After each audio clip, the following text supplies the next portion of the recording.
The great chamber of the Galactic Council had never seen such chaos. Representatives from 300 worlds filled the massive hall, their voices rising in panic and anger. The holographic display at the center showed the same terrible sight that had brought them all here. 3 star systems had simply vanished from the galactic map in the past month. Commander Sarah Chen sat quietly in Earth's small section, watching the alien delegates argue. She was the only human present, as Earth had only recently joined the Council. Most species still saw humanity as newcomers who had barely learned to travel between stars. The Krillian ambassador, a tall being with 6 arms and crystal-like skin, stood up. His voice boomed across the chamber. The ancient enemy has returned. The Devourers wake from their long sleep. They consume everything in their path. Fear rippled through the crowd. Sarah had read about the Devourers in the Council archives. They were an old nightmare. Creatures that had nearly destroyed the galaxy millions of years ago before mysteriously disappearing. "We must gather our greatest warriors," declared the Vorthak representative, her scaled hide gleaming under the chamber's lights. "Every species must send their finest fighters. The Krillians will send their battlesworn. The Zephyrians will deploy their sky hunters." One by one, each species announced their warrior castes. The Mantari spoke of their blade masters who trained for centuries. The Helians boasted of their flame warriors who could fight in the hearts of stars. Each declaration brought cheers from their allies. Finally, all eyes turned to Sarah. The chamber grew quiet. The Krillian ambassador looked at her with what might have been pity. "And what of Earth?" he asked. "Where are your warriors? Your fighter clans?" Sarah felt hundreds of alien gazes upon her. She knew what they were thinking. Earth was known for its scientists who made clever inventions, its artists who created beautiful music and stories, its diplomats who solved problems with words instead of weapons. "Humans are not known as fighters," the Vorthak representative said, not unkindly. "They are peaceful, creative. Perhaps they should focus on supporting roles while the true warriors handle combat." Murmurs of agreement echoed through the chamber.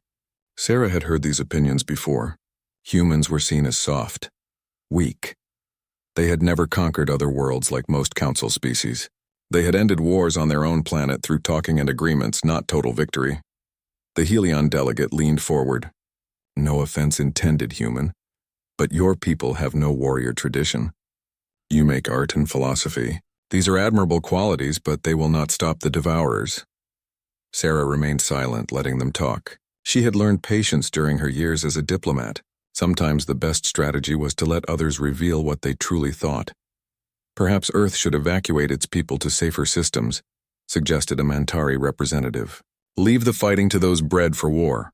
The chamber erupted in discussion about evacuation plans and refugee placement. No one asked Sarah's opinion. In their minds, the decision was already made. Humans would run while real warriors fought. Sarah thought about her homeworld. She remembered the stories her grandmother had told her about World War II, when ordinary people had fought against impossible odds.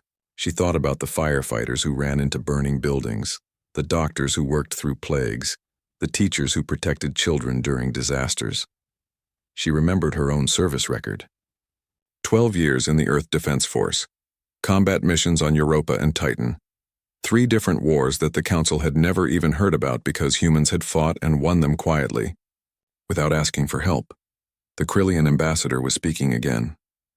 "We need proven fighters, species with warrior blood, those who understand combat in their very bones." Sarah finally stood up. The movement was so sudden that nearby delegates flinched. The chamber gradually fell silent as they noticed her. "You ask where Earth's fighters are," she said, her voice carrying clearly through the vast space. The aliens waited, expecting her to explain why humanity had none. Instead, Sarah raised her right hand, pointing directly at herself. "You're looking at one." The silence that followed was complete. For several heartbeats, no one moved. Then nervous laughter began to spread through the chamber. The Vorthak representative smiled, showing rows of sharp teeth. "Commander Chen, we appreciate your courage, but nothing," Sarah interrupted. "You want Earth's warriors? I am what we send." The laughter grew louder. The Helian delegate actually slapped his knee with amusement. "One human? Against the Devourers? This is either very brave or very foolish." Sarah looked around the chamber calmly. "You see scientists and artists when you look at humans. You see people who make peace instead of war. You think this makes us weak? She walked toward the center of the chamber, her boots clicking on the metal floor. The laughter was fading as aliens sensed something changing in her demeanor.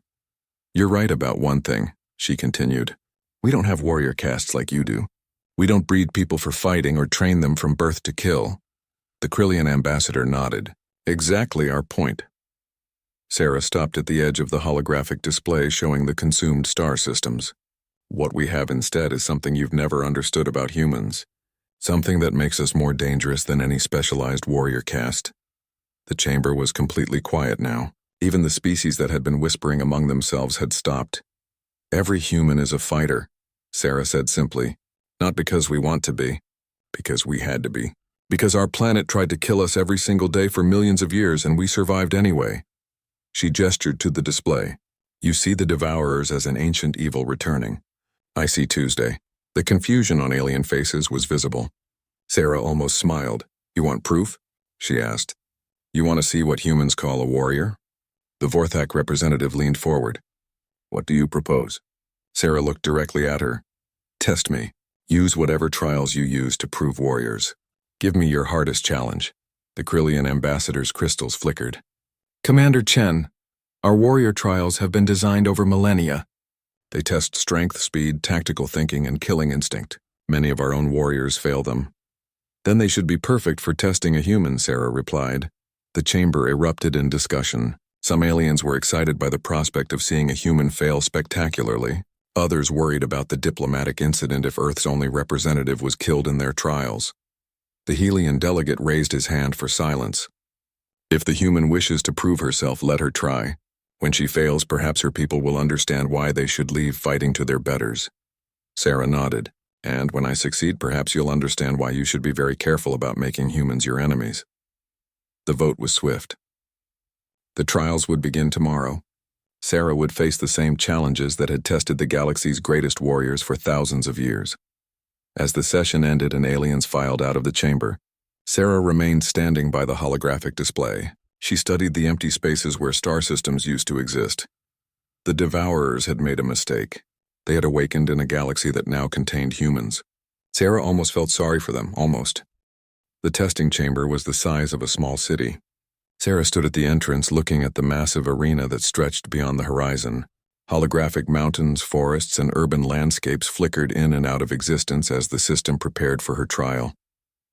Around the observation deck, hundreds of aliens had gathered to watch. Word had spread quickly through the station. The soft human was about to face the trials of proving, and everyone wanted to see her fail. The Krillian War Master, a massive being covered in battle scars, approached Sarah. His 6 arms each held a different weapon. "Human," he said, his voice like grinding stone. "These trials have broken warriors who trained their entire lives for this moment. You may withdraw with honor." Sarah checked her equipment one final time. The Council had provided her with standard gear, basic armor, a plasma rifle, and a vibro blade. She had refused their offer of heavier weapons. "I'm ready," she said. The War Master's crystals dimmed. "Very well. The first trial tests raw combat ability. You will face 3 synthetic warriors programmed with the fighting skills of our greatest champions. They feel no pain, know no fear, and will not stop until you are dead or defeated." Sarah nodded. She had fought training androids before, though probably not as advanced as these. The second trial tests tactical thinking under pressure. You will defend a position against overwhelming odds while protecting civilians. "How many enemies?" Sarah asked. "As many as it takes to break you." The third trial would test her ability to survive in hostile environments.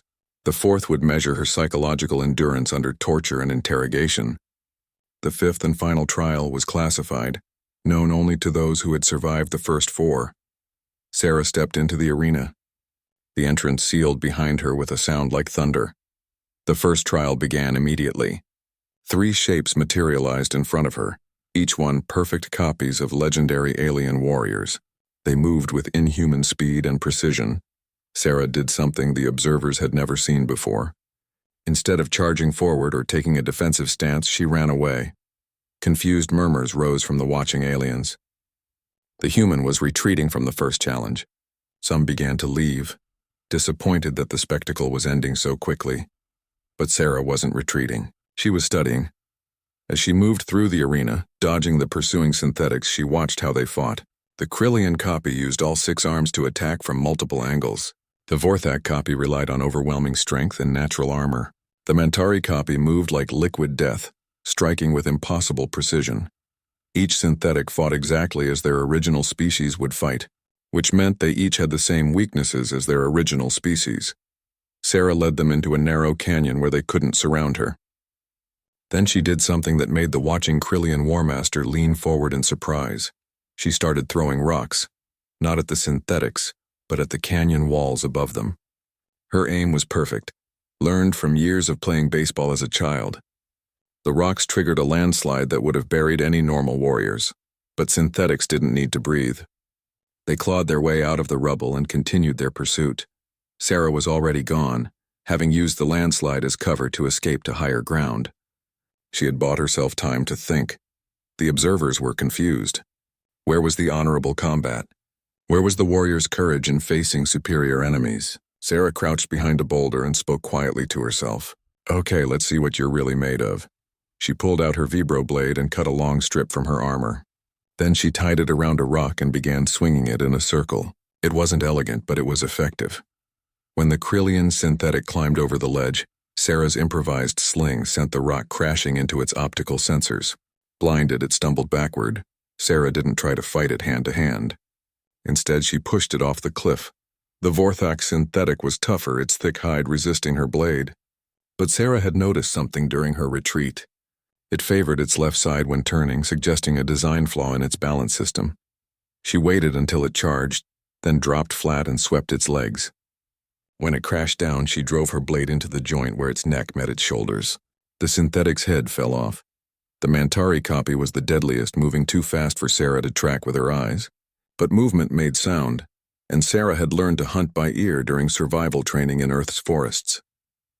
She closed her eyes and listened. There, the whisper of displaced air, the soft scrape of feet on stone. Sarah's plasma rifle fired 3 times in rapid succession, not at where the synthetic was, but at where it was going to be. The 3rd shot connected and the synthetic fell. The arena fell silent. Sarah stood among the deactivated synthetics, breathing heavily but victorious. The Krillian Warmaster's voice echoed through the chamber. Trial 1 complete. Beginning Trial 2. The arena shifted around Sarah. She found herself in a small village under attack. Holographic civilians ran screaming as enemy forces advanced from 3 directions. Sarah had to hold them off long enough for the evacuation to complete. The watching aliens expected to see proper military tactics now. Defensive positions, coordinated fire, heroic last stands. Instead, Sarah did something that horrified them. She started setting fires, not random fires, but carefully placed ones that channeled the attacking forces exactly where she wanted them. She used the village's own architecture against the invaders, turning narrow streets into killing zones and open squares into traps. When the enemies tried to flank her, they found that their escape routes had been cut off by carefully planned explosions. Sarah had turned the entire village into a weapon. The civilian evacuation completed in record time. Not because Sarah had protected them through heroic combat, but because she had made the village too dangerous for anyone to stay. Trial 3 dropped her into a radioactive wasteland where the air itself was poison. Sarah's equipment began failing immediately. The observers settled in to watch her die slowly from radiation exposure. Instead, Sarah began salvaging. She stripped components from her damaged gear and jury-rigged a filtration system using materials from the wasteland itself. When her armor's cooling system failed, she built a replacement from the wreckage of a crashed ship. She didn't just survive the hostile environment. She thrived in it, turning its hazards into tools and its dangers into advantages. Trial 4 was designed to break her mind. Sarah found herself strapped to a chair, while synthetic interrogators worked to extract information from her. They used every psychological technique known to galactic civilization. Sarah started singing. Old Earth songs her grandmother had taught her. Military marches from various human conflicts. Pop songs from her teenage years. She sang them badly and off-key, but she sang them loudly. The interrogators couldn't break someone who refused to take them seriously. After 6 hours, they gave up in frustration. The 5th trial was the simplest and the hardest. Sarah found herself in an empty room with a single button. A voice explained that pressing the button would end her trial successfully, but would also kill a random civilian somewhere in the galaxy. Many warriors had pressed the button. Victory was victory, and the death of one unknown stranger was a small price to pay for proving one's worth. Sarah sat down and waited. Hours passed. The voice repeated the offer again and again. Sarah could win instantly. All it would cost was one life. She never moved toward the button. Finally, the trial ended. Sarah had passed by, refusing to compromise her principles, even for victory. The arena dissolved around her. Sarah stood once again in the testing chamber, facing hundreds of silent aliens. The Krillian War Master approached slowly. His entire body language had changed. Where before he had shown polite condescension, now there was something else. Respect, and perhaps a little fear. "The trials are complete," he announced. "The human has succeeded where many of our greatest warriors have failed." Murmurs of confusion rippled through the crowd. This wasn't how warriors were supposed to fight. There had been no honor duels, no glorious charges, no heroic sacrifices. "But she fought without honor," protested the Vorthak observer. "She used tricks and deception." Sarah looked up at the observation deck. "I fought to win. Isn't that the point?" The Krillian War Master's crystals flickered, and what Sarah had learned was the equivalent of laughter. "Indeed," he said. "Victory is the only honor that matters when facing extinction." Word of Sarah's success spread through the station within hours. The human who had faced the trials of proving and won through methods no one had ever seen before. Some aliens were impressed. Others were disturbed. But all of them were beginning to understand that they had seriously underestimated humanity. Sarah returned to her quarters and sent a message to Earth. The response came back quickly. "Backup coming. Try not to start the war without us," Sarah smiled. The galaxy was about to learn what humans really meant by fighting dirty. The council chambers buzzed with nervous energy as representatives from across the galaxy discussed Sarah's victory in the trials. 3 days had passed since her success, and the news had spread to every corner of known space. Sarah sat in Earth's section, reading reports on her tablet while aliens debated around her. The messages from home made interesting reading. Earth's government was sending a full diplomatic and military team, but they wouldn't arrive for another week. The humans' performance was impressive, the Helian delegate was saying, but one individual does not make a fighting force. We need armies, not anomalies. The Mantari representative nodded agreement. Perhaps this Sarah Chen is exceptional among her kind, but can Earth provide thousands like her? Hundreds of thousands? Sarah looked up from her tablet. Actually, that's an interesting question. The chamber quieted as aliens turned to listen. "How many fighters do you think Earth can provide?" asked the Vorthak ambassador. Sarah considered her answer carefully. "All of them." Confused murmurs filled the chamber. The Krillian War Master, who had remained mostly silent since the trials, leaned forward. "Explain," he said simply. Sarah stood and walked to the central display. With a few gestures, she brought up Earth's historical records. "You keep asking about our warrior castes," she said. "You want to know where our fighters are. You're looking at this wrong." The display showed images of Earth throughout history, humans surviving ice ages, building civilizations, fighting wars, rebuilding after disasters. "We don't have warrior castes because we don't need them. Every human is already a fighter," the Helian delegate scoffed. "Impossible. We have seen your people. Many work in peaceful professions. Scientists, artists, farmers. These are not warriors," Sarah smiled. "Let me tell you about Dr. Elena Vasquez.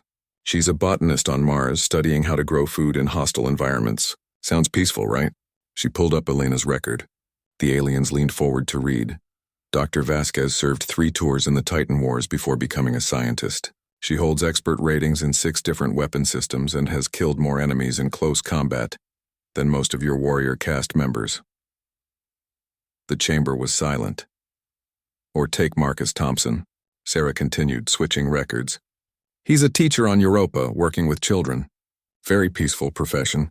Marcus's file appeared. Combat engineer, demolitions expert, veteran of the asteroid belt conflicts. Or Lisa Chen, my own sister. She writes music for Earth's entertainment networks.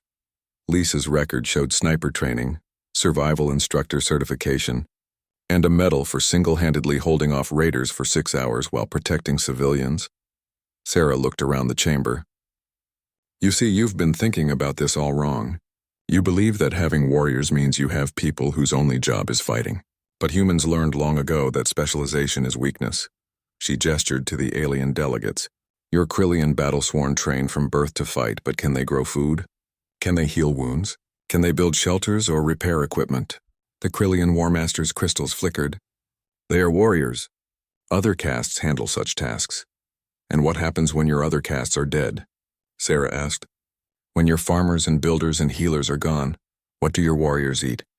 Where do they sleep? How do they heal their wounds? The question hung in the air like a challenge. Humans don't have that problem, Sarah continued. Every human learns to fight, but they also learn to survive. Our soldiers are also engineers, doctors, teachers, and farmers. Our scientists are also warriors. Our artists understand psychology better than your interrogators. Switch the display to show Earth's recent conflicts that the Council had never known about. You think we're peaceful because we don't conquer other worlds, but we've been fighting wars constantly. The Titan Rebellion, the Europa Independence Movement, the Asteroid Miners' War. We just don't advertise them. The images showed human forces using tactics that made several alien delegates step backward in shock. The Titan rebels thought they could hide in underground tunnels, Sarah explained. So we flooded the tunnels with industrial coolant and froze them solid. More images appeared.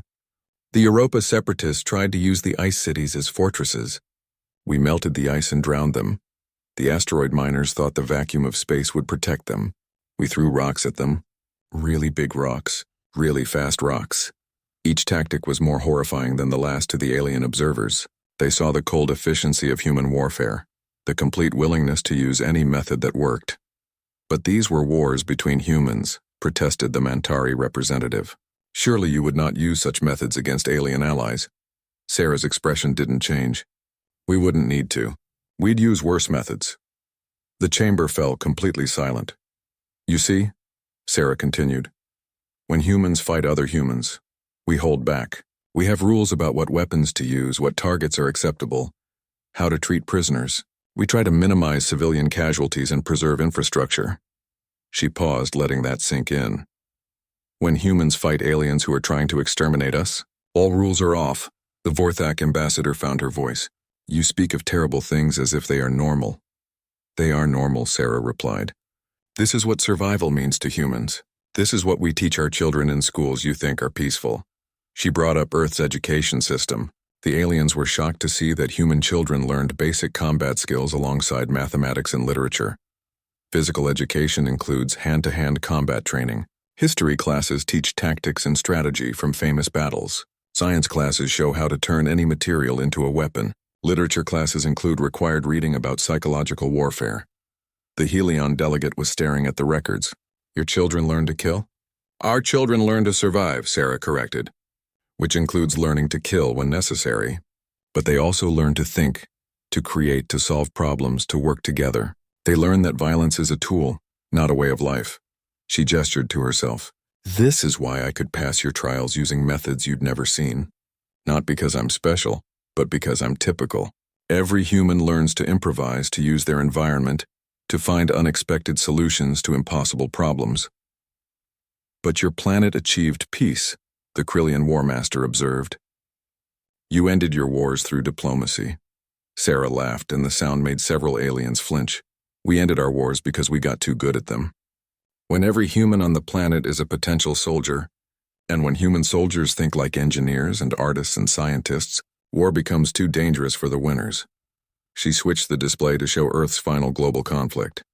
The last war lasted 6 hours, not because one side surrendered, but because both sides realized that continuing would mean everyone died. When your farmers can build nuclear weapons from agricultural supplies, and your teachers know exactly how to target population centers for maximum psychological impact, warfare becomes mutually assured suicide. The aliens stared at the casualty figures from those 6 hours. The numbers were impossible. So we chose peace, Sarah said simply. Not because we're weak, but because we're too dangerous to fight each other safely. She returned to her seat. This is what Earth brings to your war against the Devourers. Not just one warrior or even one army. We bring an entire species that has spent millions of years learning how to survive anything the universe throws at us. The Mantari representative spoke carefully. How many humans can fight? All of them, Sarah repeated. Every single one. The old and the young, the weak and the strong. Because fighting isn't about strength or speed or special training. It's about refusing to give up no matter what. She looked around the chamber. The Devourers consume entire worlds. They think this makes them unstoppable. But they've never faced a species where every individual is willing to turn their own planet into a weapon rather than surrender. What do you mean? Asked the Vorthak ambassador. Sarah's smile was cold. I mean that if the Devourers try to consume Earth, they're going to get indigestion, because we'll make sure our planet is too poisonous to swallow. The chamber erupted in shocked discussion. The idea of deliberately destroying your own world rather than let enemies have it was beyond most alien comprehension. But the Krillian War Master was nodding slowly. You would truly do this? Sacrifice your entire world? If it meant stopping the Devourers from consuming the rest of the galaxy? Yes, Sarah said without hesitation. But it won't come to that. Because we're going to stop them first, she stood again. You asked where Earth's fighters are. Now you know. They're in our schools and hospitals, in our farms and factories, in our art studios and research labs. Every human you've ever met who seemed peaceful and harmless. They're all fighters. They're just waiting for something worth fighting for. The Helian delegate leaned back in his chair. And the Devourers are worth fighting? Sarah's expression grew serious. The Devourers want to consume everything. They want to turn the galaxy into nothing but themselves. That's not conquest or domination. That's extinction. She looked directly at each alien representative. Humans have survived ice ages, asteroid impacts, supervolcanic eruptions, and our own stupidity. We've survived everything our planet and our species could throw at us. We're still here because we never ever give up. The chamber was quiet except for the hum of the station's systems. The Devourers think they're the ultimate preda. The human ship arrived exactly on schedule, docking at the council station with mechanical precision that impressed even the efficiency-obsessed Mantari. Sarah watched from the observation deck as 50 humans disembarked, each one looking perfectly ordinary. Dr. James Morrison, the mission leader, appeared to be a typical academic. He wore civilian clothes and carried a briefcase full of research papers. The aliens who had gathered to see Earth's reinforcements seemed disappointed. These are your warriors? The Helian delegate asked Sarah. They look like clerks and teachers. They are clerks and teachers, Sarah replied, among other things. The truth was more complex. Dr. Morrison had 3 doctorate degrees and had also planned the successful defense of the Ganymede colonies. The librarian, walking beside him, was Maria Santos, who had written papers on xenobiology and had also designed the siege tactics that ended the Ceres uprising. Every human who stepped off that ship was exactly what they appeared to be. They were also all veterans of conflicts the galaxy had never heard about. Within hours, the humans had spread throughout the Allied fleet, not as commanders or soldiers, but as advisors. They requested permission to observe and learn about alien military doctrine. The Krillian Admiral Korath was initially resistant. My warriors have trained for centuries in the art of war. What can these soft humans teach us? Dr. Morrison smiled politely. Nothing, Admiral. We're here to learn from you. Perhaps you could show us how your forces would handle a typical Devourer attack? Flattered, Admiral Korath agreed to run a simulation. His fleet performed flawlessly, executing textbook maneuvers that had been perfected over millennia. The humans watched and took notes, asking innocent questions about tactics and procedures. Impressive, Dr. Morrison said when the simulation ended. Your formations are perfect. Very disciplined. Of course, Admiral Korath replied proudly. Krillian military doctrine is the finest in the galaxy. I'm curious about one thing, Maria Santos added. What happens if the enemy doesn't follow the rules? Admiral Korath looked confused. What do you mean? Well, your formations assume the enemy will engage in honorable combat. But what if they don't? What if they hide among civilian populations or use the environment against you, or attack targets you're not expecting? The Admiral's crystals flickered with annoyance. Such tactics are dishonorable. No true warrior would employ them. The humans exchanged glances. Sarah could practically see them thinking the same thing. How adorable. Over the following days, Similar conversations took place throughout the fleet. The humans asked questions that no alien had ever considered. "Why do you always attack from the front?" Dr. Sarah Kim asked the Vorthak war chief. "What if you attacked from underneath, or from inside their own formations? What if you made the enemy think you were retreating, but it was actually a trap?" Suggested Professor David Chen to the Mantari strategists. "Has anyone ever tried turning the enemy's own weapons against them?" wondered Dr. Lisa Park during a meeting with Helian fire warriors. Each question was presented as innocent curiosity. The humans were just trying to understand alien warfare better. But every question planted a seed. The real change began when the Devourers attacked the mining colony at Zarian Prime. The colony was defended by a mixed force of Krillian battle-sworn and Vorthak warriors, with human advisors observing. The Devourers came in overwhelming numbers, as always, expecting easy prey. Instead, they found something they had never encountered before. The defenders didn't meet them in honorable combat. They didn't form battle lines or fight glorious duels. Instead, they did exactly what the humans had been quietly suggesting. They cheated. The Krillian warriors, following human advice, had spent days preparing the mining tunnels. When the Devourers landed, they found that the colony's own mining equipment had been turned into weapons. Ore crushers became traps. Refinery systems became poison gas generators. The Vorthak forces, inspired by human tactical discussions, didn't defend the colony's perimeter. Instead, they let the Devourers in, then attacked from behind while the enemy was trapped in the modified tunnels. Dr. Morrison watched the battle from the command center, offering quiet suggestions to the alien commanders. "The Devourers are trying to break through the eastern tunnel. What if you collapsed it on them? They're regrouping in the main cavern. Could you flood it with industrial coolant? Their ship is directly overhead. Do you have any mining charges that could reach it?" Each suggestion was presented as a question, letting the alien commanders think they were making the decisions. But the tactics were pure human warfare. Use the environment, turn the enemy's strength against them, make every piece of terrain into a weapon. The battle lasted 6 hours. When it ended, the Devourer force was completely destroyed. Not a single enemy survived. More importantly, the defenders had suffered minimal casualties. They had won through cunning rather than courage, through preparation rather than heroism. News of the victory spread through the galaxy in days. For the first time in millions of years, someone had completely defeated a Devourer attack without massive losses. Other alien commanders began requesting human advisors. The humans were happy to help, always presenting themselves as students rather than teachers. "We're just trying to understand your excellent tactics," they would say. Then they would ask innocent questions that completely revolutionized how each species approached warfare. Within weeks, the entire character of the galactic defense had changed. Mantari strike teams stopped announcing their attacks with formal challenges. Instead, they began using stealth and surprise, hitting Devourer forces when and where they least expected it. Helion fire warriors stopped seeking glorious single combat.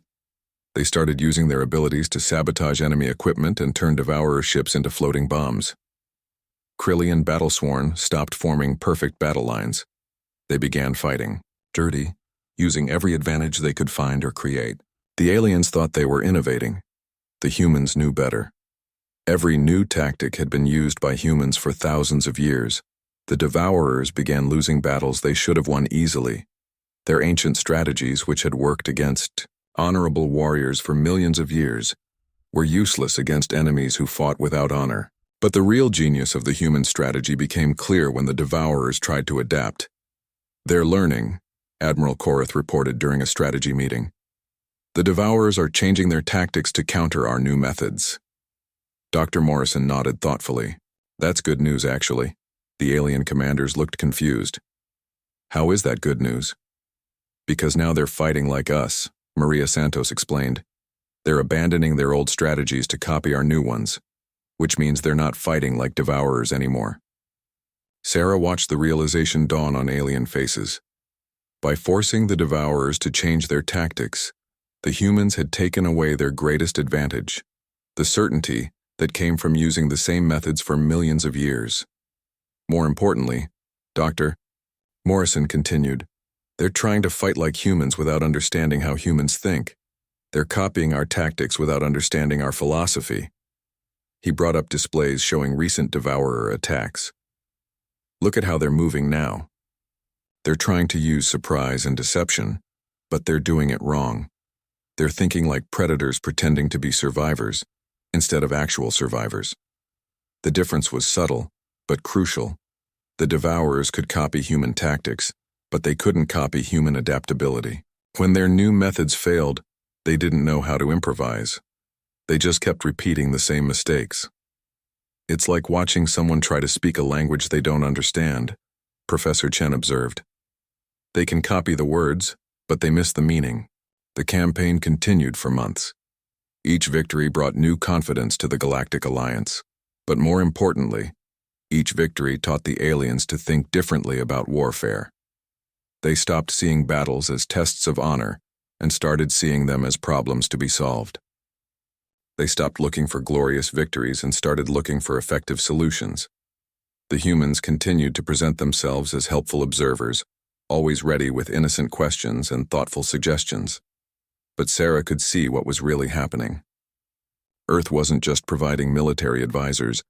They were conducting the largest educational program in galactic history, teaching an entire civilization how to fight like humans. The irony wasn't lost on her. Humans had achieved peace on Earth by becoming too dangerous to fight safely. Now they were teaching the galaxy the same lesson. When the final confrontation with the Devourer mothership came, the Allied forces would be ready. Not because they had become better warriors, but because they had learned to think like survivors. The Devourers had made the same mistake that every enemy of humanity had made throughout history. They had assumed that being stronger meant they would win. They were about to learn why humans had survived everything the universe had thrown at them. It wasn't because humans were the strongest or the fastest or the smartest. It was because humans were too stubborn to accept defeat, too creative to be limited by rules, and too crazy to know when they were supposed to give up. The galaxy was becoming human.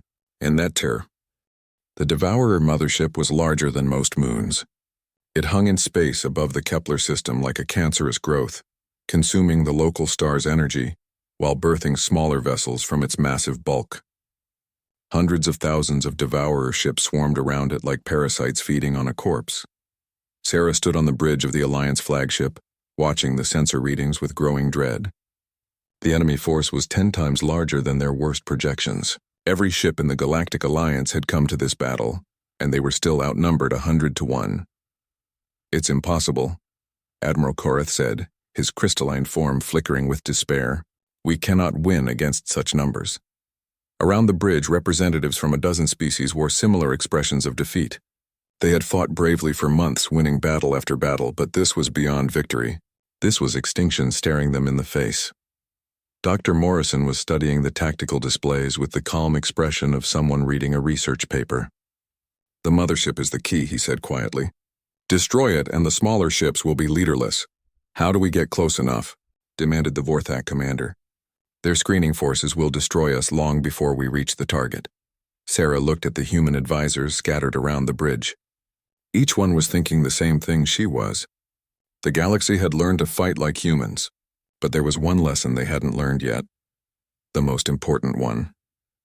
"Dr. Morrison," Sarah said formally, "I request permission to address the fleet commanders." Morrison nodded. He understood what she was about to do. Sarah activated the fleet-wide communication system. Her image appeared on screens throughout the Allied armada, reaching hundreds of ships and millions of sentient beings. "Commanders of the Galactic Alliance," she began, her voice steady despite the chaos around them. "You've learned much about human warfare in recent months. You've discovered the value of deception, of using your environment, of fighting without honor when honor means death." She paused, letting her words reach every corner of the fleet. "But there's one thing we haven't taught you yet, the most human thing of all." Murmurs of confusion rippled through the communication channels. What lesson could be more important than tactical innovation? "You've learned to fight like humans," Sarah continued. "Now you need to learn to lose like humans." The confusion grew louder. Admiral Korath stepped forward. "Commander Chen, we don't understand." Sarah looked directly at him. "Humans have a saying. If you're going to go down, take them with you." We have another saying, if you can't win, make sure they can't either. She gestured toward the massive enemy fleet. The Devourers think they've won because they outnumber us. They think size and strength guarantee victory. They're about to learn why humans are the most dangerous species in the galaxy. Dr. Morrison was already working at his console, bringing up new tactical displays. The plans he showed made several alien commanders step backward in shock. "You're talking about ramming attacks," the Helian delegate said, his voice tight with horror. "Suicide missions." "I'm talking about winning," Sarah replied. "The Devourers consume everything they touch.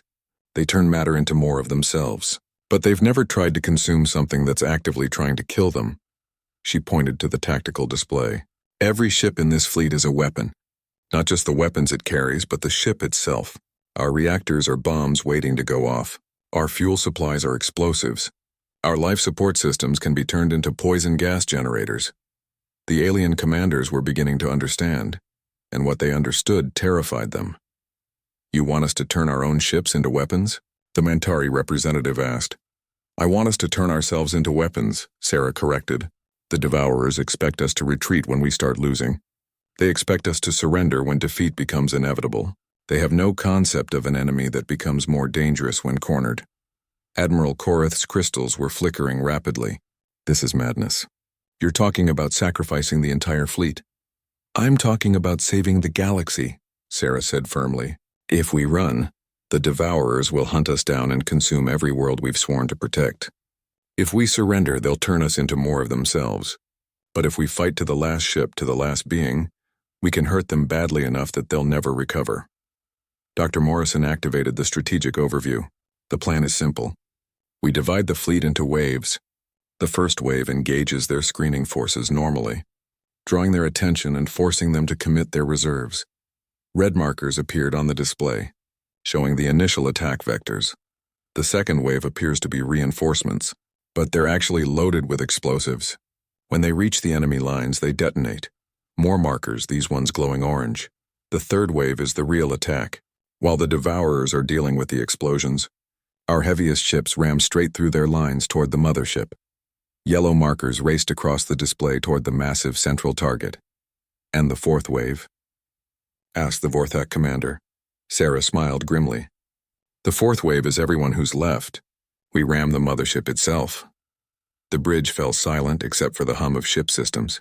The plan was insane. It was suicide on a galactic scale. It was also purely human in its stubborn refusal to accept defeat. "How many ships will survive?" Admiral Korath asked quietly. "None," Dr. Morrison replied honestly. "The point isn't survival. The point is making sure the Devourers pay such a high price for victory that they can never do this again." Sarah looked around the bridge at faces representing dozens of species. "I know this isn't how your people traditionally fight. Honor and glory matter to you, but right now, survival matters more." She activated a personal communication to her sister on Earth. "Lisa, if you're listening, tell everyone back home that we tried to do this the easy way first." Across the fleet, similar conversations were taking place. Aliens who had spent their lives believing in honorable warfare were being asked to embrace the human philosophy of winning by any means necessary. One by one, ship commanders began confirming their participation, not because they wanted to die, but because they understood that sometimes dying was the only way to win. The attack began 3 hours later. The first wave hit the Devourer screening forces like a traditional fleet engagement. The aliens fought bravely, using all the human-inspired tactics they had learned. They held the enemy's attention while taking massive casualties. The second wave looked like reinforcements arriving to support the first.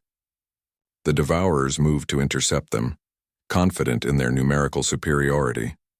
When the Alliance ships detonated, the explosions were visible from the other side of the system. Entire sections of the Devourer fleet simply vanished in balls of nuclear fire. But the Devourers adapted quickly, as they always did. They began screening for explosive ships, destroying anything that approached too quickly or moved too predictably.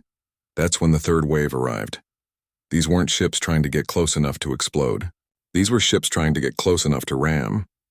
When the Devourers destroyed them, the wreckage continued forward, hitting enemy vessels at relativistic speeds. The Devourer formations began to break apart under the constant impacts. Ships collided with debris, reactors overloaded from battle damage, and the perfect coordination they had maintained for millions of years started to fracture. Sarah's flagship was part of the fourth wave. As they accelerated toward the mothership, she watched the tactical display with fascination. The battle had become something beyond traditional warfare. It was pure chaos, with debris and explosions turning space itself into a weapon. "Incoming fire," reported the weapons officer. "Multiple hits on forward sections." "Maintain course," Sarah ordered.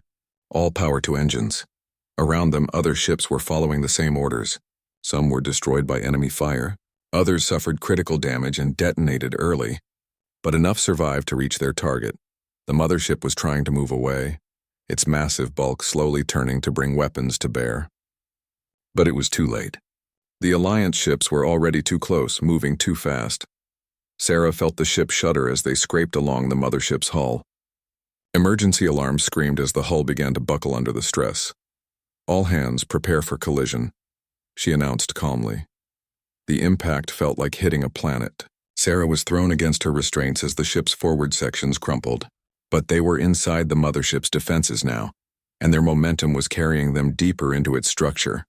Around them, other ships were doing the same thing. Dozens of Alliance vessels burrowing into the mothership like antibodies attacking a virus. Reactor containment failing, someone reported. Sarah couldn't tell who. The bridge was filled with smoke and emergency lighting. "Good," she said. "That's the point." Through the chaos, she could hear similar reports from other ships. Reactors overloading, fuel supplies igniting, life support systems venting atmosphere that would feed the fires. The mothership was being consumed from within by ships that refused to die quietly. Dr. Morrison's voice came over the communication system, transmitted from his own dying vessel. "All ships, this is Morrison. It's been an honor serving with you." Sarah felt her ship's final death throes as the reactor reached critical mass.